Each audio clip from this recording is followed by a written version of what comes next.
Okay, down at the bottom you may have noticed that there were more than one tab. Here's our detailed full calculator, and that's the one that we've been working with. The second tab is this TROI calculator, and if we click on that, we're going to come up into a different window, a little different section of this calculator. Now, this section of the calculator is a little bit different. This can give you a little better estimate on the number of years that it will take to see a return on your investment, or for the panels that you create to pay for themselves. This allows you to enter your total initial cost, and if you know exactly what this is going to be, might be different than the estimate that I've used for creating panels on the previous page of this spreadsheet. So if you know exactly what this is, you can enter that number here, and then you can use an estimate on your total savings per year. This might be from the sheet on the previous page, or if you know exactly what you're getting out of your solar system on a yearly basis, you can enter that.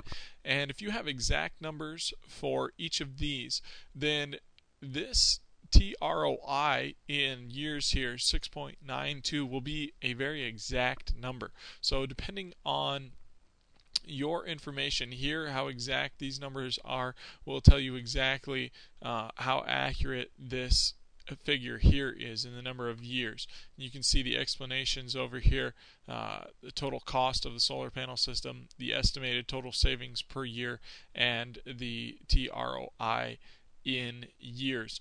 You only need to provide these top two numbers, the total initial cost and your total savings per year, and it will tell you how many years it'll take for your panels to pay for themselves. The third tab that you'll see down here is off-grid system with batteries, and I felt that we needed a little different sheet in order to calculate some of the costs that goes into creating an off-grid system. And there's an additional expense with the batteries, an additional expense with an enlarged system, and we'll go into some of that. But if we click this, we'll come up with a new sheet again. On this sheet, we're going to need to provide three different pieces of information.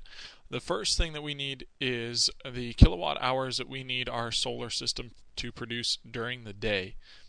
The second is the kilowatt hours of power that we're going to need from our battery backup system at night.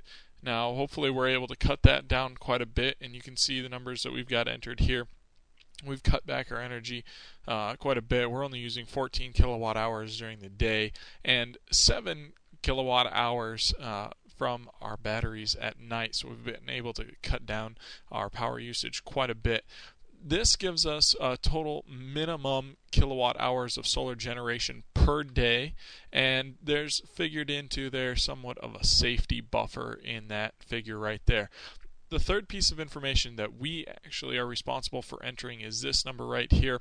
Again, this could be the same as your previous, the solar insolation or the sun hours per day. Again, this is the amount of power that can be generated from a collection area of 1 meter squared. This varies by location, but this will be the same as the number that you entered on the first calculation sheet. So 3 numbers to enter here, and then this spreadsheet will give us an estimate on the minimum area that we need, how many panels we're going to need, and the number of cells we need to fill those panels. It'll also give us then an estimated cost of the panels with the battery backup system and the extra expenses that will incur for wiring circuitry and the batteries themselves as well. And so this will help us to calculate a little bit better the estimated startup cost if we're going to include an off-grid system with a battery backup. And then you could use this number to plug into the TROI calculator on the previous tab and use that to calculate how long it would take for the panel system to pay for itself. The only thing that it won't figure in there is the replacement cost for the batteries, and how often you're going to have to replace those batteries depends on the degradation that they undergo as you use them. You may be replacing them every 5 years, every 7 years, something like that. The TROI calculator won't figure that in for you, but you can figure that for yourself. Okay, so there you have it. This has been a brief overview of the solar calculator. I hope that it's helpful and that you get a lot of value out of it.